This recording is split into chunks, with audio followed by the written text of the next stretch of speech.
എവിടെയൊക്കെ കൈയിട്ട് വാരാവോ അവിടെയൊക്കെ കൈയിട്ട് വാരിയിട്ടുണ്ട് പിണറായി കാലത്തെ അതിഭീകരനായ പോലീസ് മേധാവി അജിത് കുമാർ.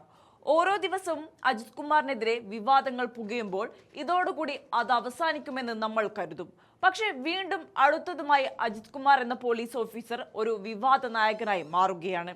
എന്തായാലും ഈ വിഷയത്തിൽ അജിത് കുമാറെ നിന്നെ വെറുതെ വിടില്ല എന്നാണ് മന്ത്രി ലിജു അടിവരയിട്ട് പറയുന്നത്. സാധാരണക്കാരന്റെ മദ്യബ്രാൻഡായ ജവാന്റെ ഉത്പാദനം കുപ്പി കിട്ടാത്തതുകൊണ്ട് മുടങ്ങിക്കിടക്കുകയാണ്. അതോടുകൂടെ ഖജനാവിലേക്ക് എത്തേണ്ട വലിയ നികുതിയാണ് ഇപ്പോൾ ഇല്ലാതായത്. വിദേശ മദ്യ ലോബിക്ക് ചൂട്ടുപിടിക്കുന്ന പരിപാടിയാണ് ഈ ബെപ്കോയുടെ തലപ്പത്തിരിക്കുന്ന MR അജിത് കുമാർ സ്വീകരിച്ചതെന്ന തരത്തിലാണ് ഇപ്പോഴത്തെ പുതിയ വിവാദം. അതിനെതിരെയാണ് മന്ത്രി ലിജു രംഗത്തെത്തിയിരിക്കുന്നത്. കേരളത്തിലെ സാധാരണക്കാരായ ജനങ്ങളുടെ പ്രിയപ്പെട്ട ബ്രാൻഡായ ജവാൻ റമ്മിന്റെ ഉത്പാദനം പൂർണ്ണമായും നിലച്ചതിന് പിന്നിൽ വെറും ഉദ്യോഗസ്ഥ അനാസ്ഥ മാത്രമല്ല, മറിച്ച് കൃത്യമായ ലക്ഷ്യങ്ങളോടെയുള്ള വൻ അട്ടിമറിയാണെന്ന ഗുരുതരമായ ആരോപണങ്ങളാണ് ഇപ്പോൾ പുറത്തുവരുന്നത്.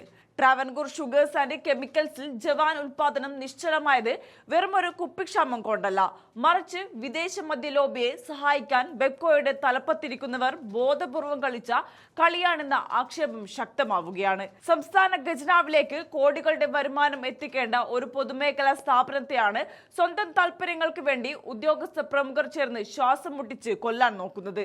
കൃത്യസമയത്ത് കുപ്പികൾ എത്തിക്കുന്നതിൽ വരുത്തിയ കടുത്ത വീഴ്ച സർക്കാരിനെ പോലും അറിയിക്കാതെ ഒളിച്ചുവെക്കുകയായിരുന്നു. ഈ വൻ അട്ടിമറിക്ക് പിന്നിൽ ബെപ്കോ CMD അജിത് കുമാറിന്റെ തണലുണ്ടെന്ന വിവരങ്ങളാണ് എക്സൈസ് വകുപ്പിനെ ചൊടിപ്പിച്ചിരിക്കുന്നത്.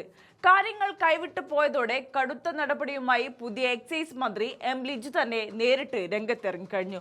സാധാരണക്കാരന്റെ പോക്കറ്റടിക്കുന്ന വിദേശ മദ്യ ലോബിയുടെ താല്പര്യങ്ങൾക്ക് മുന്നിൽ പൊതുമേഖലാ സ്ഥാപനത്തെ പണയം വെക്കാൻ അനുവദിക്കില്ലെന്ന കർശന നിലപാടാണ് മന്ത്രി സ്വീകരിച്ചത്.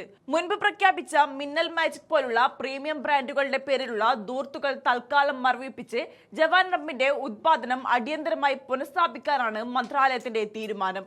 ഉത്പാദനം മുടങ്ങിയതിലൂടെ സർക്കാരിന് വൻ നികുതി നഷ്ടമാണ് ഉണ്ടായിരിക്കുന്നത്.